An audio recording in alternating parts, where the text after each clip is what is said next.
Begin PODFIX network transmission in 3, 2, 1.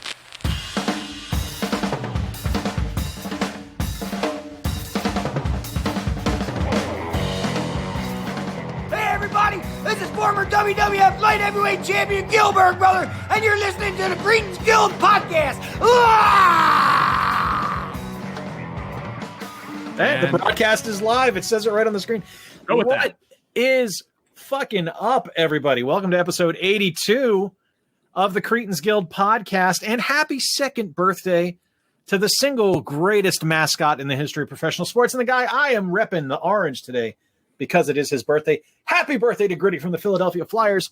I hope you enjoy your meth, because clearly you're on some. We are, of course, part of the PODFIX network. That is podfixnetwork.com. Somehow they haven't kicked us out yet. Listen to casts like Headline Heroes. These are guys that take a crack at original comic book world building by giving superhero or villain story origins from bizarre headlines. They're going to rip things straight from the headlines and give you superhero origin stories. It's pretty fucking awesome. Not going to lie to you. So it is just Bob and I rocking it today from the Guild, but we do have special Guild member, guest, friend, and all-around awesome guy,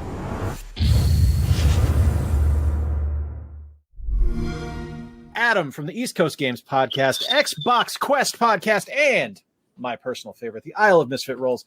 Adam, welcome back to the show. It has been too goddamn long, my friend. Hey, how's it going? Yeah, way too long. I'll work to get you guys kicked out of PODFIX. Don't worry. Don't worry. I think we're doing pretty well on our own. Yeah. It's going to happen. They already have enough of Cretins Guild like shows, so we haven't even been there a year, and they're already tired of our shit. So yeah, it's only a matter of time before we get the letter saying, "Hey, it's not you, it's us." Wait for Christmas. Let's go. Yeah. Oh God, do they know? Keith was on last year's Christmas special. So, oh my God! So this is Keith's reputation up for it too. Oh shit! Yeah, because he's the guy who backed us to get into the network. Really sorry about that, Keith. Really sorry about that. Your reputation will suffer because of our inane idiocy. Today, guys, unfortunately, Corey is out. Corey is in the midst of a self-discovery trip across the United States. Walkabout. A walk. Yeah, we're going to call it a drive-about. He's taking the flex out for a spin, perhaps for a flex, if you don't mind me saying. And he will not be able to join us tonight. But as I said, Adam is here, and we are going to be talking about something that is passionate to all of us, video games. Because I don't know if anyone has noticed, but fuck bunnies, a lot of shit has happened in the world of gaming over the last 6 days. Is that a unique unit of measurement there? Well, that's an official unit of measurement here in Michigan is a fuck bunny. Yeah, it's like a metric ton or a shit ton. It's somewhere in that area. You know, it's roughly 2,000 pounds of fucking bunnies. 8 fuck bunnies and a gross, actually. Actually, that's right. It's roughly 37 stone for our British listeners, all three of you. Bob, you would know. You know the analytics. I don't actually know that. No, you're actually the UK is the third most listened country for us. Get those numbers up. Behind U.S. and Canada. Well, you know, degenerates, all of us. All right, we're going to kick things off. Adam, I know you are a big Xbox fan. Did you get your Series X or Series S pre-order in? I got a Series X on my first try on Amazon. Nice, dude. Play the lotto. Yeah, seriously, because, I didn't, because I'm good. I bought a first gen Xbox 360 when it launched. I bought a first gen PS4 when it launched, and I got fucked both times by the hardware. So I am perfectly fine pumping the brakes on it. Now, if it's a Nintendo hardware, not a problem, because this guy right here still going strong from day one. My Xbox 360, I'm on number 3, so it's not going so well for me. Series X, what made you decide, other than the fact that you are an Xbox fan, what made you choose that over anything? Why the X over the S? Why the Xbox over the PS5? And what games are you looking forward to getting to for the X?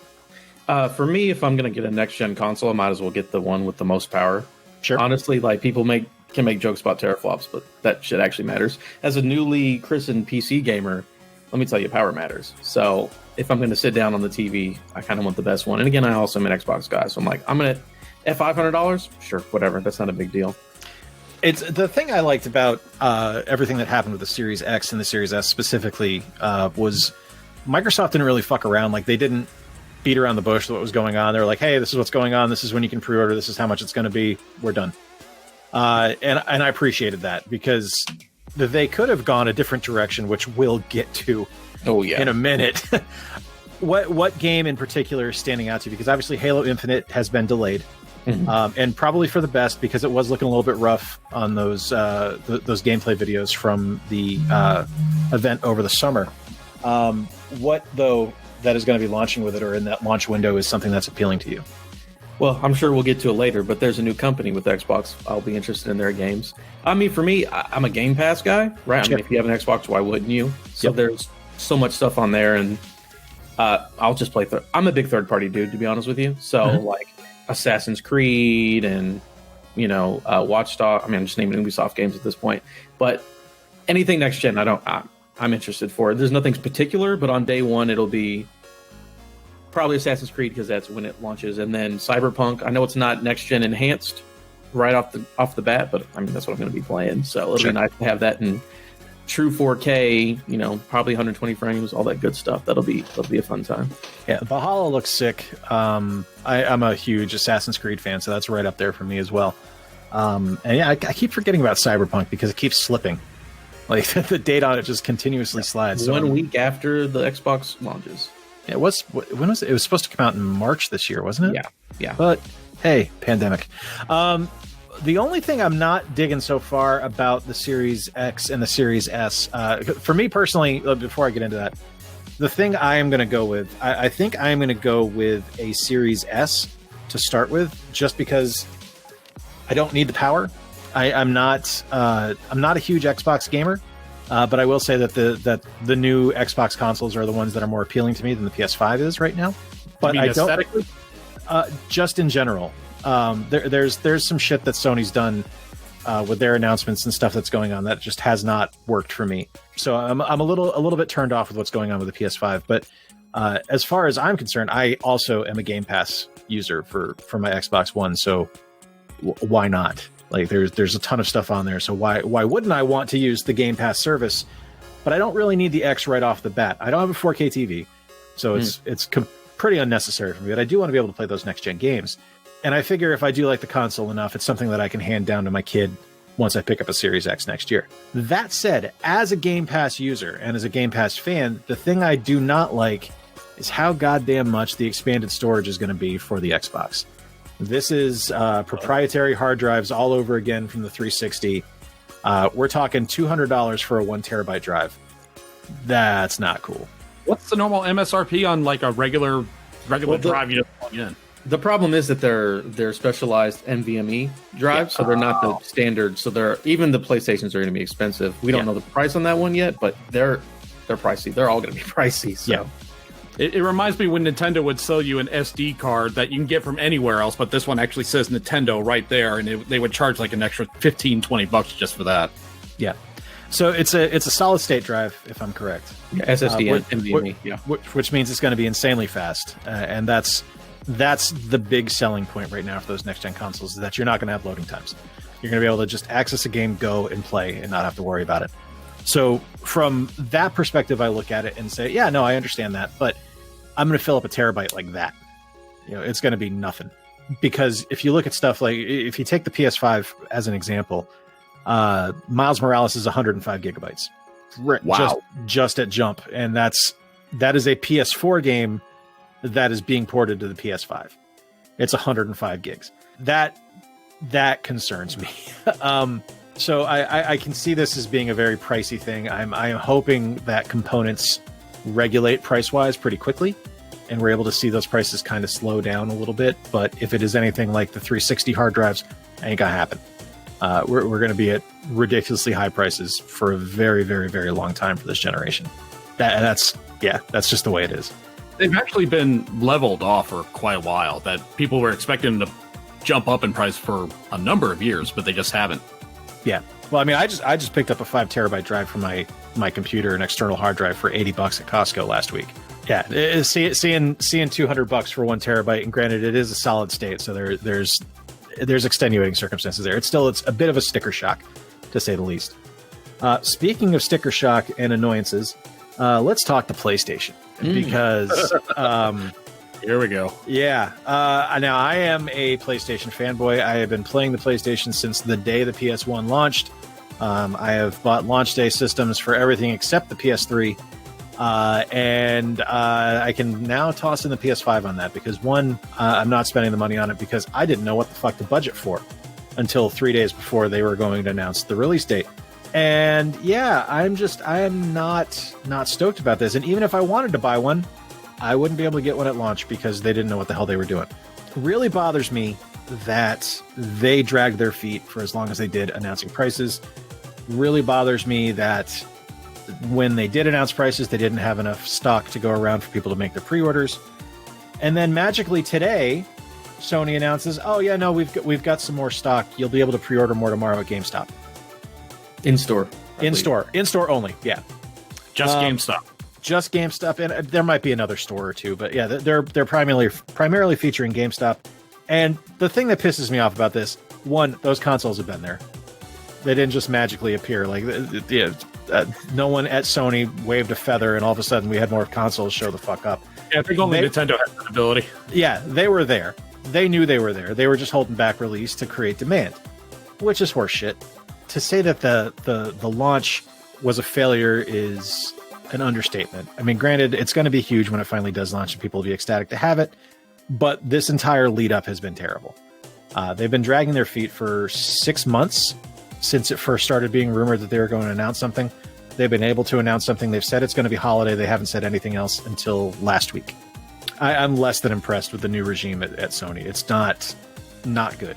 And the thing is, I agree with you. I thought the way they handled it was bad. Them to be like, "Oh, here's the presentation and pre-order now," or it's like pre-order tomorrow, but Walmart's like, "Fuck that, you can get it now," and it was just a mess. Yep.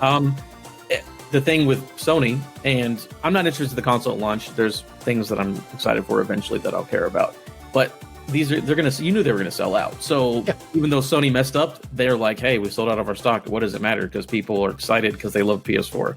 So it does. I don't think they're gonna learn a lesson. I guess it won't matter till next launch. But I'm with you. I thought it was handled bad, but they made their money, so I guess they don't really care, right? Yeah, here's to take that a step further. Pretty much since the PS5 was announced last year, one of the things that Sony has been consistently saying is that we are a forward-looking company, we are a forward-thinking company, we are moving full on into next-gen development. All of our games will be releasing on next-gen from here on out from our first-party studios. Final games are going to be Ghost of Tsushima on the PS4, which is a fantastic fucking game and was a hell of a swan song if that's the way you're going to go out. This week, leading up, they were saying that Miles Morales is PS5, Horizon West is PS5, it's going to be PS5. So I was like, well, shit, I guess I got a PS5 if I want to play this game. No, neither Miles Morales nor Horizon Zero Dawn West are going to be PS5 exclusive. They are also going to be available on the PS4.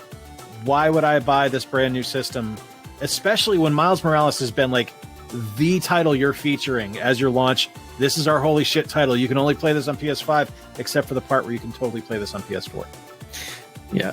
What the fuck? The thing that made me mad about that, I don't care that they're backwards compatible. I think that's good. So if people don't have money, totally. That's cool. But they were like, we believe in generational differences. They were going on. It's like, we only do next gen. We're not worried about the last one. And they're like, by the way, these are all of this one.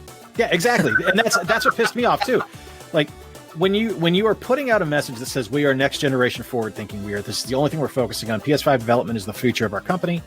And then it's just like, you can, go ahead. You can play them. That's fine. Like, all you guys that already own a PS4, don't worry about it. Like, why the fuck would you do that? Like, I know at least 5 people that were all in on buying a PS5 until that got announced. And they're like, well, I'm not going to now. Yeah, I was one. Yeah, I can just play it on PS4. That's all I need. I'm good. I would have bought both, but I was like, I can wait. And I also, I'll just wait. Forget it. The first year of games on a new console are never going to be perfect anyway. It's always the stuff that was in development for the previous generation that got up-resed or something like that for the next gen, and that's the way it's going to be for this next console. And sometimes it's the console itself you need to wait a year. Exactly, for the bugs. And yeah, with this one, it's just like, oh, great. Okay, so now I know I don't have to buy anything. I can just hold off. So I guess thank you for that, Sony, but also fuck you for that, Sony, because it's... I don't know. Looking out for us and trying to rip us off at the same time. They're not looking out for us. No. They're fucking us the whole way. That's all it is. They're taking money and they're laughing their way to the bank, and that's how it's going to be. So that's what's been going on with next gen console announcements, official stuff at least. Now let's talk a little bit of rumor, boys. Let's talk the Nintendo Switch Pro. And this is something that has been rumored now for over a year. Since the Switch Lite pretty much released last year at this time, people were convinced, oh, we're months away from getting a Nintendo Switch Pro, which I'm in. Yeah, sure. Give me a high quality handheld with 1080p handheld and Better battery and better battery and can do up to 4K. That sounds great. But I mean, let's be honest, it's Nintendo. Nintendo doesn't do shit like that. That's not the way they think. Unless, what if that is the way they're thinking now? There was a shareholders meeting in Nintendo this last week over in Kyoto. And there's a quote from that meeting. It says, Nintendo previously used to look at conventional tech that enabled a lower price and appeal to users. But now we're doing cutting edge technology. Look at how intuitive it is for users. And also if battery life is important given playtime of 5 to 6 hours in a sitting. That to me says Nintendo has some shit cooking right now. And I think they need to, because if they don't, they're going to get bowled over for the next year. yeah, they've been innovative with their peripherals, and I think maybe they're hitting a creative ceiling. It's like, oh, what do we do next? Well, COVID has wrecked them. I mean, 2020 has been a complete clusterfuck for everything that they've done. The amount of stuff that was supposed to come out, like if you look in the source code for Mario 3D All-Stars, the website, that was supposed to launch in April of this year. It was supposed to lead into like a year-long celebration of Mario's 35th anniversary. A bunch of other stuff was supposed to come out early. There was supposed to be Hyrule Warriors, the Calamity one. It was supposed to come out earlier in the year as opposed to in November. There's always the rumors of the Metroid Prime trilogy being remastered and all this other stuff. It's almost like Half-Life 3 at this point. Well, yeah, true. Well, that was Alex. We did get that technically. You look at the stuff that was supposed to come out and was supposed to be announced and supposed to be released, and Nintendo just fell flat this year. Like their big game was Animal Crossing. Perfect timing for that too. Oh yeah, fantastic. Like I admire them for releasing a pandemic upon the globe to make everyone want to play Animal Crossing. great for Nintendo, but like that was pretty much it. Like granted, yeah, we had Paper Mario. That was great. We had the Mario 35th anniversary All-Star. That's great. I got both of those, but Animal Crossing was the killer IP this year. There's no question about it, even though I don't play it anymore. So I'm looking forward to 2020. I'm looking to see what's going on there. And one of the interesting things about it is there have been a lot of stuff being posted and being rumored on Twitter and, 4chan and stuff like that, getting reposted, that developers are being told to unlock their frame rate limiters on the Switch. So we're going to start seeing 60 frames a second, higher resolutions and stuff like that. So I don't know. It's interesting. I first thought that was going to be a possibility when The Witcher came out, or Witcher 3 came out last year on the Switch, because there was a settings menu where you could basically overclock the Switch by using it and make it look incredible. Yeah, and it looks fantastic, and it runs pretty well. Like, it's not perfect, but it runs pretty well. So yeah, I think if Nintendo can put out a Switch Pro, whatever that ends up being, that's going to carry them forward a couple of years through the life cycle of the Switch to get it to about a 6-year lifespan. I think that's a good idea. I don't play the Switch very often anymore. The games on it are good, like the exclusives, of course, if that's your cup of tea. But you're right, like the power thing, like it's a bummer. Like if they did a mid-cycle, Xbox and PlayStation just did it, do a mid-cycle revision. Because like even with The Witcher, you can but like on its own, that's not the best way to play the game. Like you literally should play it anywhere else. That's how a lot of the third-party games that aren't indie games, you should play. I mean, you can play them here, but you should play them somewhere else. Yeah. So if they have something that's more on par with like the PS4 generation, you can get a lot of ports that'll be great. And I'm with you. I think that'll carry them through to the end of this. I know they're at this weird point where they're like at a halfway between everyone else's normal cycles, but if they can carry themselves that farther and get a little more power, I don't think it's a bad thing. No, I don't think it's a bad thing either. And I think you're going to start seeing a lot more synchronicity between what Nintendo does and what Microsoft does, because those two companies are so weirdly intertwined right now, which is really odd to say because they were completely divergent in the 360 and GameCube, or the 360 and Wii generation. And there's a lot of kind of back and forth and complimentary statements to each other on social media, and they're always kind of working together. Like you get Microsoft Game Studio stuff on the Switch released all the time, which is bizarre. Yeah, they're like, you want both Oris? Here you go. Yeah, exactly. And I'll be honest with you, I would be surprised because whenever I hear Phil Spencer talk, and I love to watch Phil Spencer talk, even though I think he's a complete douchebag, I love to watch him talk because the guy's a goddamn mastermind when it comes to marketing. And he has been very, very, very careful, and as has Nintendo, about what they've said with Nintendo and xCloud. Now, xCloud is, if you don't know, is the streaming service for Microsoft, basically. You can play Xbox games on your Android device, on your PC, whatever. And I think the way they've said it is they have specifically said you will not be seeing xCloud on the current Nintendo Switch hardware. And that to me is very interesting because when they were saying it earlier in the year and the Switch Pro rumors weren't heating up yet, I was like, yeah, okay, no, that makes sense.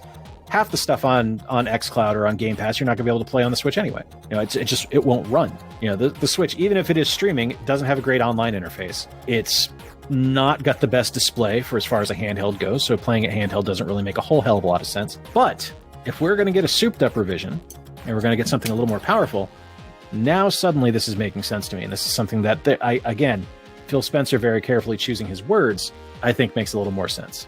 And he doesn't do that often. Usually he comes out screaming. Yeah, I mean, he's boisterous. He's an American CEO, and God bless him for it. He's good at what he does, and we will get into good at what he does very shortly because there was a big thing that happened this week. I thought you were talking about me. My bad. Aha. Real briefly, it's if anyone, you know, speaking of streaming stuff with xCloud, there is of course Google Stadia that's on the market. If anyone remembers that. But Amazon today revealed that Amazon Luna will be launching soon. It is actually open for sign up, so if you want to go in for early access, you can. And it's going to be a $5 a month service.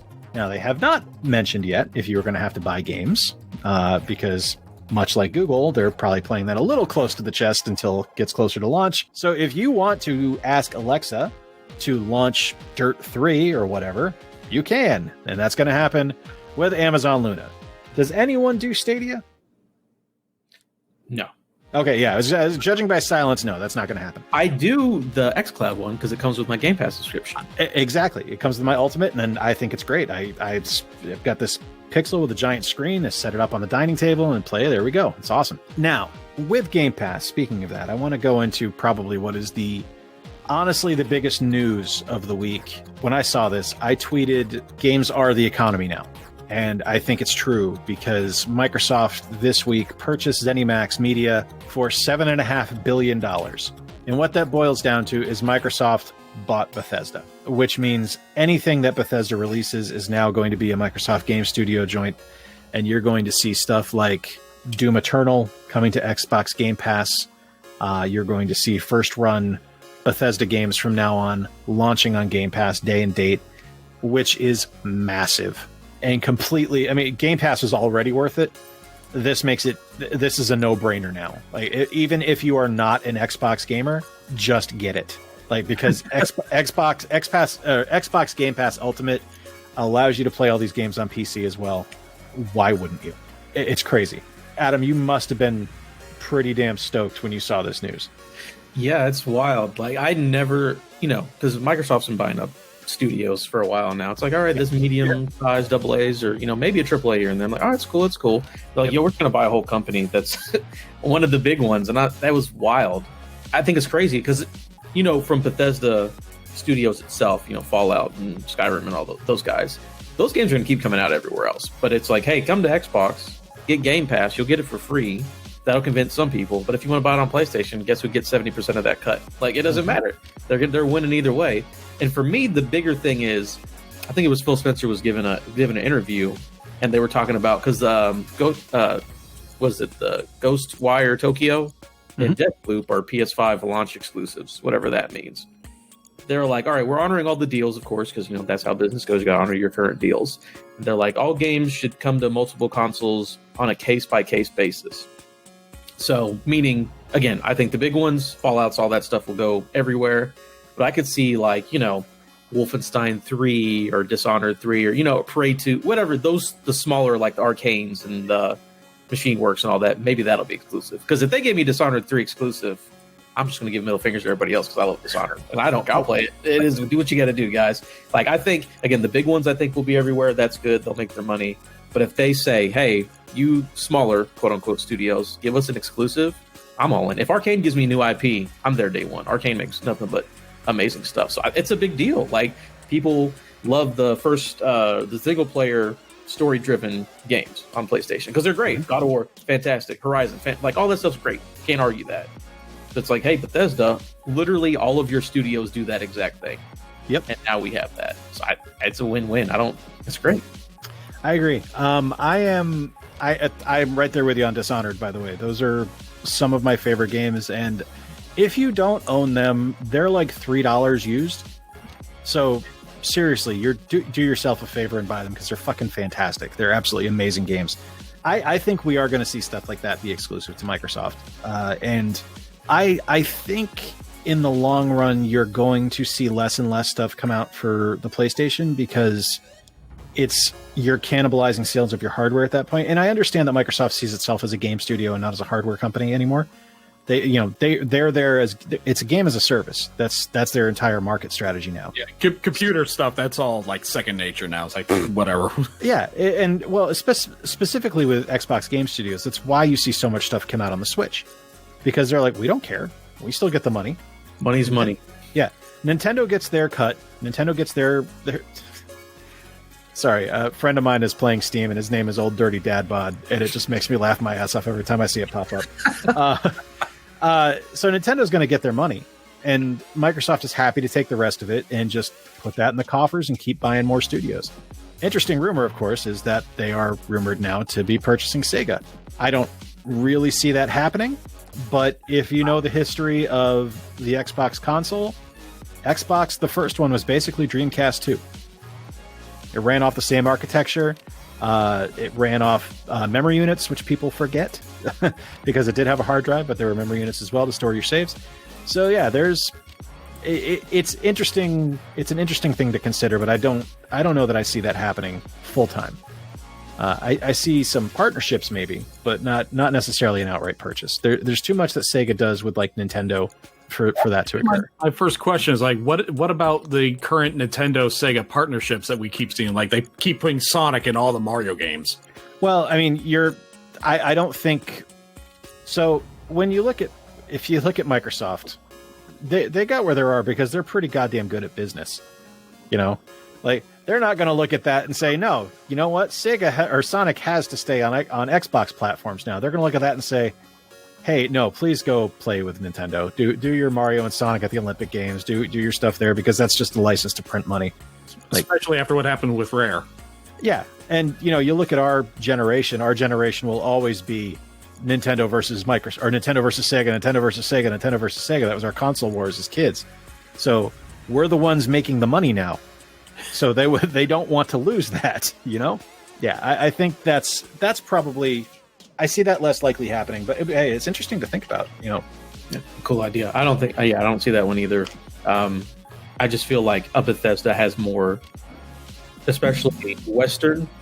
Wait, we're Western Hemisphere, right? Yeah, bigger Western influence. Like I don't think buying Sega means all of a sudden you start selling a bunch of Xboxes in Japan more than you're going to already. No, I think if there was something I saw on YouTube from one of the creators I follow where he speculated that it might lead to a partnership where the Xbox is branded as a Sega console in Japan just to kind of spur a few more sales. And I thought that was an interesting concept, and I thought that was feasible, but not necessarily likely. Them kicking off Tokyo Game Show today was a big deal because having a Western developer be the lead feature on day one of Tokyo Game Show is pretty huge. Not a lot of big stuff announced, but still, them having a presence says that they're taking it seriously, at least, because they kind of punted on the Xbox One, and they had to. I mean, they sold 4 consoles last week, so literally 4. Like, that's not a joke. That was what the hardware sales were in Japan. Was 4 consoles. Like 20 is a good week. Yeah. They're like earlier this year there was a week where they sold 340 or something like that, and it was like, holy shit, what is going on? There's a run. Nintendo, of course, is selling 27,000 a week. But, whatever. Speaking of Nintendo, the 3DS has sunset, is no longer being produced. And if anyone is surprised by this, why they haven't been sooner. Yeah. Honestly, like once the Switch came out and it overtook, everything within its first year, there's no reason for the 3DS to be produced anymore. Like, look, the 3DS is my favorite console ever. I have literally put thousands of hours into it. Have you ever taken the PS2 as the most sold console of all time? No, definitely not. I think if you combine the DS and 3DS sales, maybe, but the 3DS didn't sell nearly as well as the DS did. It had a higher price point, had a bunch of weird revisions, so people didn't know what the hardware was. Keep in mind, this is 2010's Nintendo marketing. No one knows what the fuck is going on. This is their follow up to the Wii was the Wii U. No one knew what the hell it was. Yeah, it didn't work. So it didn't. I sold more DSs. So yeah, I mean, it's sad to see it sunset. I hope that this means that we're going to see more DS stuff ported over, because like if you look at Capcom did the Mega Man X and ZX collection, which has DS games on it, and it works. It's not perfect, but it works. So I hope we see some stuff like that come over, or at least different takes on the DS games. Like I would love to see Bravely Default and Bravely Second come out on the Switch with when Bravely Default 2 comes out. Fun little thing here. I looked up some stats because this is just Wikipedia. Sure. Nintendo DS Family, 154.02. PS2 was 155. So the DS Family almost got there, but if you factor in 3DS is at 75.77 million. So about half, but that's still that's pretty solid for. I don't think they're mad about that. There's No, a dozen of those in this house right now. Yeah, I have. I think in the house right now, I think I have 6 3DS or 2DS consoles. We just bought them all the time. I don't know why. I was my original DS up on the shelf for a long time. The brick. Yeah. Oh, the original, the OG. Yeah. And I found my original one. I gave it to my mother-in-law like 10 years ago, and I found it last time we were at her house, just covered in dust. I was like, "Oh, it's a relic. Look at that. Oh, it still powers on. That's a Nintendo battery right there." We've got some news from Ubisoft. Speaking of them, from earlier. Sorry, I'm really excited about this one. Really? I couldn't tell. We've got. I got screwed out. That's why I got rid of my 360, because I had the arcade. I was like, all right, I'm gonna go buy. Where's this game? Where'd the game go? The game, of course, is Scott Pilgrim versus the World. The 10th anniversary is this year, and at Ubisoft Forward, I think is what it was called. Yeah. Whatever their press event was a couple weeks ago, they announced that Scott Pilgrim was coming back. Agreements have been made. The die has been cast, and you're going to be able to get the definitive edition on everything, basically. And it's going to have all the DLC, and it's going to be awesome, and the music's in there. The soundtrack from Onomatoguchi's in place. So everything is right with the world. It's the main reason I have kept my 360. No joke, is because I have that on my hard drive, and I was not about to delete it. And yeah, it's a great game. If you like River City Ransom, if you like beat 'em ups, classic 8-bit style, then it is the game for you. Bob, have you ever played it? I think I played your arcade version once. Okay. I played for like maybe 30, 40 minutes. Meredith said, all right, dinner time's like, I don't want to stop playing. How about you, Adam? Have you played it? I played the demo because all Xbox Live Arcade games had to have demos back in the day. That's true. Standard. And I think by the time I wanted to actually buy it and play it, had been taken off the store or whatever. Yeah. So I never actually had to play the full version. I will now because the demo was very good. The only thing I'm a little concerned about with it is they've been a little bit sketchy about whether or not we're going to be able to upgrade, or not upgrade. So if you own the original, if you're going to be able to add that to your current consoles, like since I own the original, am I going to be able to download it on Xbox One? I don't know. We'll see. We're going to move on. We're just buying it again. Yeah. I mean, I'm going to buy it anyway. There's going to be a physical version, so I'm definitely going to get it. But anyway, we're going to move on now. That is a lot of me talking, and I apologize for that. No, you're doing great. Keep at it. So, Bob, we are going to move on. Is this going to be the special giveaway? The giveaway? Before that.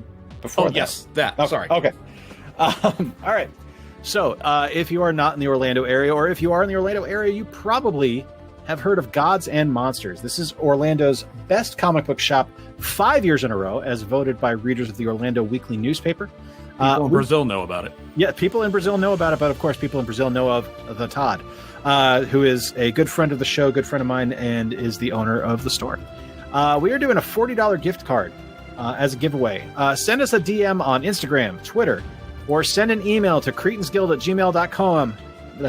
gmail.com with this phrase. You can try that one too. You could. It won't go through. With this phrase, next gen.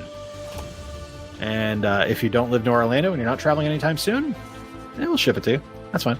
They will ship. Yeah, it's not, and they're comics. They don't weigh that much. They're very easy to ship. Yep. Todd's very protective about the way he ships stuff too. Yes, he is. I have purchased stuff from them. I've known Todd now for 20 years, and I've purchased stuff from the store and have had it shipped up here to Michigan, and it has not been an issue. It has been packed masterfully and wonderfully and beautifully. Now there's something up here on that says special event, and we'll get to that in a second. But Adam, sorry, Bob, I'm gonna throw a curveball here. Do it, Adam. I want you to plug your shit, dude. Tell us about your shows. Tell us about the stuff you've got going on, and any special stuff you've got coming up that you want people to know about.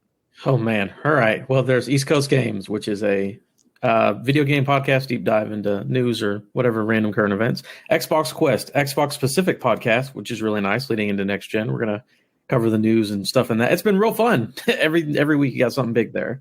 Been busy, I'm gonna assume.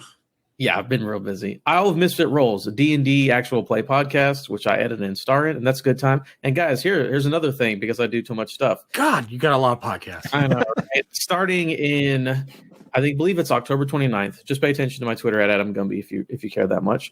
But starting at the end of October, beginning of November, I will be in a live streamed on Twitch D&D game where I'm playing with another group of people. So I'm going to be on a live stream every Thursday night, starting beginning of November, end of October. Nice. I'll have more details on that. Say, follow me on Twitter. I don't know the name of it yet and all that stuff, but that is a thing that will be happening in about a month. That's awesome, dude.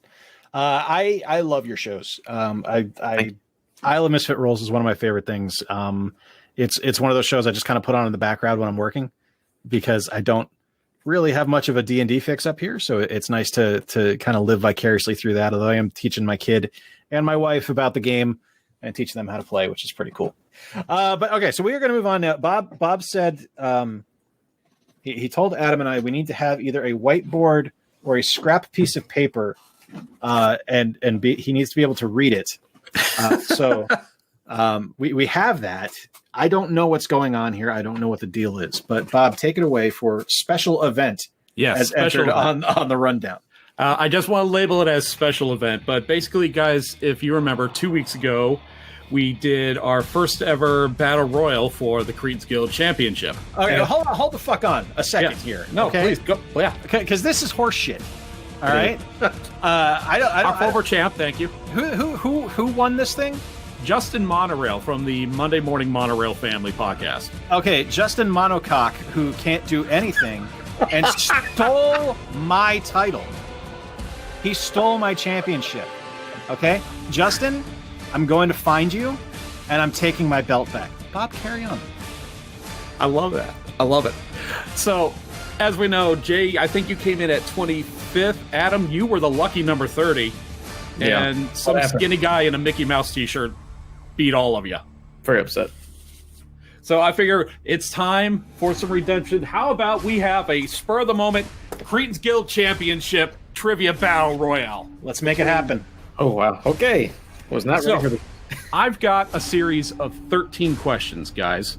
All video game related, some difficult, some incredibly insanely easy. Okay. All of them worth 2 points each. Okay. I will keep track. I will ask the questions. You guys write it down. Don't hold it up until I tell you to. And every correct answer will be 2 points. Some questions have more than one correct answer.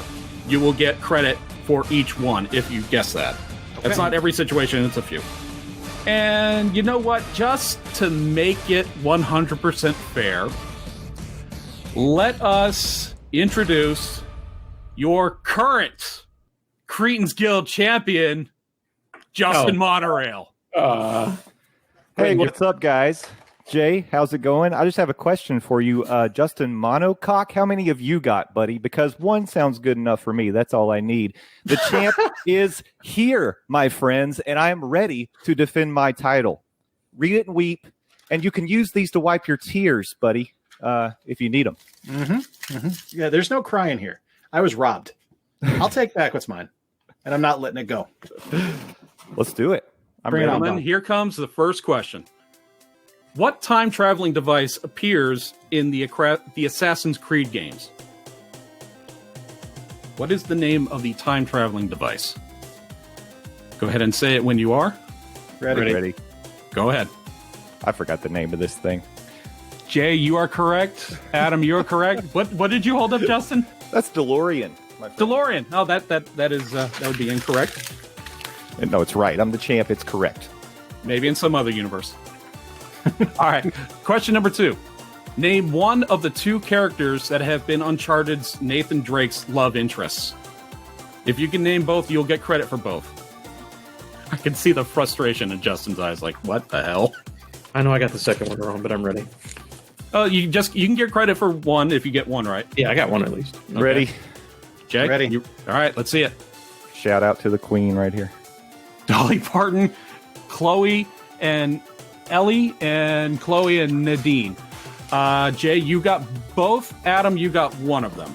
Okay. Chloe's the best girl, by the way. Way better than Nelly. Question number 3. The classic Atari 2600 game controller had how many buttons? Ready. Ready? Let's see it. 1, 1, 2. Justin and Jay. Justin, did you have an Atari 2600? I did. Oh. I was playing games back then. I haven't played this Uncharted bullshit, whatever this is. I was doing it in 1990, so Atari was already out before I was born. It was around before most of us were born. All right, next question. This was the first gaming console to ship with an internal memory of a storage of a whopping 32 kilobytes. Basically, it's the first console to have an internal memory. Got no idea on this one. I'm locked in, but I'm wrong. Yeah, I'm sure I'm wrong. I'm guessing, but yeah, I think I'm wrong. All right, well, let's see what you got. Dreamcast, Xbox, and Jaguar, those are all wrong. It was the Sega Saturn. Oh, Saturn. I forgot about Very that. close. All right, next question. What is the best-selling video game of all time? Not franchise, but game. Wait. Ready? Wait. I also know number 2 if I can get extra credit. I don't. All right. I I'm don't ready. have that. You good, Jay? Ready. All right, let's see it. Pitfall, what did you write, Jay? Wii Sports. Wii Sports and Tetris. It is Minecraft. My son's gonna kill me. I think Tetris is in the top 3 at least. I saw that. I think it's Minecraft, Tetris, and PUBG. Grand Theft Auto 5. That might be correct. But you're all wrong. Yeah. Next question. In 2010, this military branch group created the Condor Cluster, a supercomputer built using the off-the-shelf commercial components, including over 1,700 PlayStation 3s. So what military branch? Ready? Ready? Ready. All right. Air Force, Air Force, Air Force. All 3 of you got it. Yeah, baby. If anyone's going to be creative, it's going to be the Air Force. It's certainly not the Marines or the Army. I figured it was probably for the space program. It might have been. That's possible. All right, next question. Which video game holds the record for having the highest budget ever to produce with an estimated budget of $256 million? Justin, if you write ET, I'm going to drop you. Oh, need a new paper. Ready? Okay. No idea. It's one of 2 things, and I wrote one of them down, I believe. All right, let's see it. Halo R2-D2? Red Dead Redemption 2. Oh, Red Dead. Okay. All right. And what was yours, Justin? I put Final Fantasy VIII. Okay. It was Grand Theft Auto 5. I knew it was either Grand Theft Auto or Red Dead. Yeah. Rockstar likes to spend money. All right, another old console question here. The Vectrex gaming console from 1984 was the first gaming console with this unique feature. Now, I'm going to tell you there are 3 possible answers for this. The Vectrex gaming console. All right. Let's see. I have 2 guesses. I'm ready. I'm not going to. All right. Ready? Adam, what do you got? Cartridges, controller. Okay. Cartridges and built-in screen. Is that what you said, Jay? Yep. Built-in screen is correct. There's also 3D viewing and light pen for drawing. During the production of GoldenEye 007, developers considered having players disconnect and reconnect this every time they wanted to reload the weapon in game. Ready. Ready. Ready. All right. Controller, rumble pack. Jay and Adam got it. All right. In 1996, what fighting game did Best Buy remove from its shelves after an Arizona woman complained that her 11-year-old son had faithfully portrayed one of the game's golden shower urination fatality moves from a gorilla-like character? Oh. So think like a 95, 96 era game. Ready. All right. Ready. Ready. All right. MK2, Primal Rage, Mortal Kombat 2. Jay with Primal Rage. Damn. I was guessing with the monkey thing. If you'd have said dinosaur, I would have also gotten it. Oh. What was the name of the last game released as a physical cartridge for the for the Super Nintendo? And this happened in January of 2000. The last physical cartridge for the Super Nintendo. Ready. I'm ready. My handwriting's real bad, so I'll just read it to you after you look at it. Ready. Adam, what's yours? DK Country 2? Mario Sonic Olympics and Just Dance. It was Fire Emblem Thracia 776. Thought it was an Olympic year. It was a chance. That was a better guess than any of the other ones. Yeah. It was a smart guess. It just wasn't right.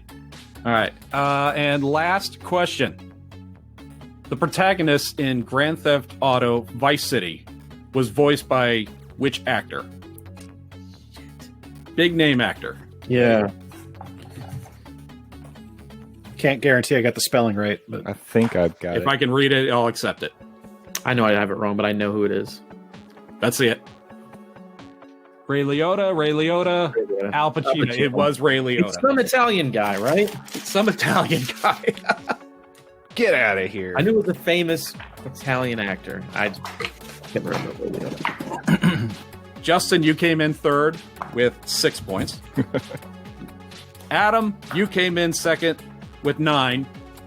And Jay, with a total of a lot of points.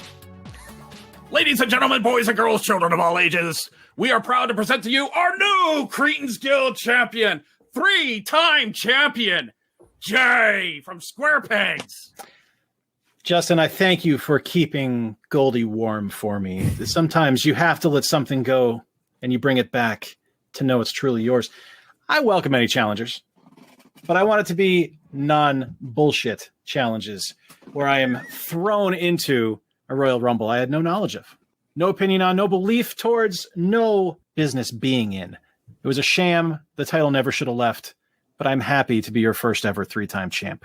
The champ is back. Goldie's mine. She goes nowhere. And again, this championship is an open championship. Anybody can challenge the champion at any time for any condition. So watch out, Jay. The people are going to come for you. Oh, I'm not worried about that. That's fine. No, I know you're not. I'm not afraid at all. I'm working towards Ric Flair's record right now. So You got a while. Well, you have to lose it to get there. Like, yeah, people that's true. forget about that part of it. You know, it's great to be a 16-time champ, but he's also a 15-time loser. Yeah. Well, 16-time because he's not still the champion. So yeah, which is fine. And you know, it is one thing to lose a belt, but it's another thing to get it back. And you know, it knows where it belongs. It knows where it's supposed to be, and it's supposed to be here with me, and that's all that matters. Humble. No, never had a problem with humility. Never believed in it.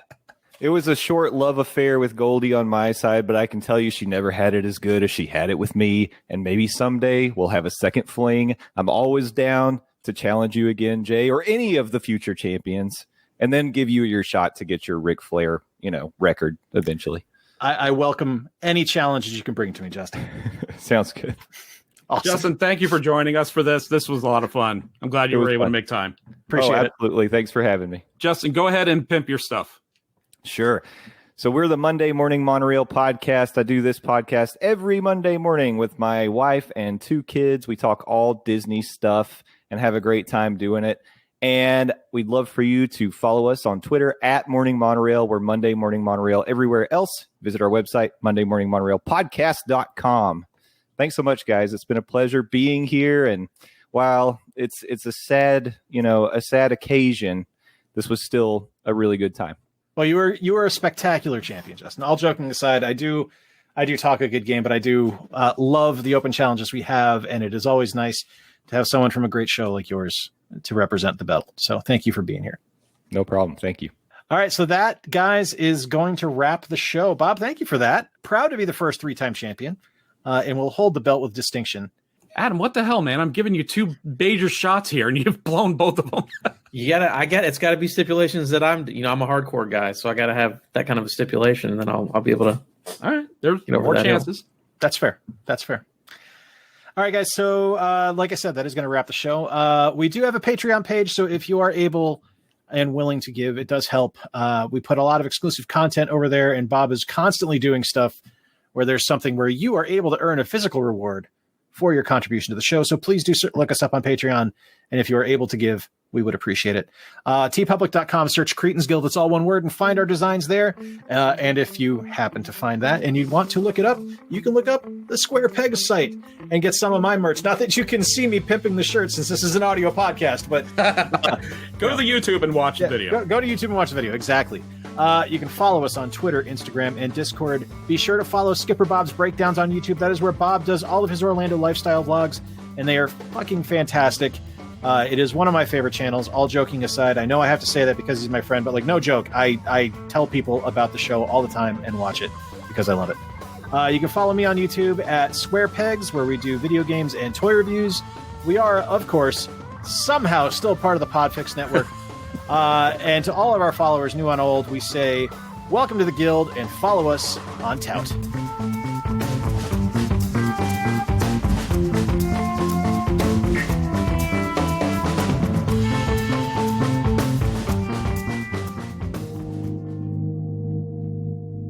This was a podcast of the PODFIX Network. You can check out more shows like it at podfixnetwork.com. Oh, we almost forgot that. No, we didn't. No, we didn't. If we never forget the tout. Always got to pimp the tout. Always.